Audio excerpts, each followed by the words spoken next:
मंगळवारी सकाळी पेठेत राहणारा आकाश घोरपडे हा 28 वर्षीय तरुण रंकाळा तलावाजवळ असणाऱ्या इराणी खणीत पोहायला गेला होता। तो पोहत असताना त्याला अचानक दम लागल्यानं तो खणीत बुडाल्यानं त्याचा मृत्यू झाला होता। याची माहिती मिळताच अग्निशामक दलाच्या जवानांनी घटनास्थळी धाव घेऊन शोध मोहीम राबवली।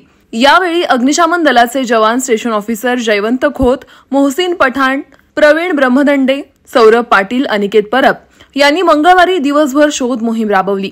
मात्र आकाश घोरपडे यांचा मृतदेह मिळाला नाही। त्यानंतर बुधवारी सकाळपासूनच जीवनरक्षक दिनकर कांबळे आणि उदय निंबाळकर यांच्या मदतीने शोध मोहिमेला पुन्हा सुरुवात करण्यात आली। त्यानंतर अखेर आज दुपारी 12च्या सुमारास आकाश घोरपडे याचा मृतदेह काढण्यात जीवनरक्षक दिनकर कांबळे यांच्यासह अग्निशमन दलाच्या जवानांना यश आलंय। यावेळी आकाश घोरपडे याचे नातेवाईक आणि मित्रमंडळींनी या ठिकाणी मोठी गर्दी केली होती। दरम्यान नदी, तलाव, विहीर आणि खणीत यासारख्या ठिकाणावर पोहायला जाताना आता काळजी घेण्याची गरज या घटनेमधून दिसून येतेय।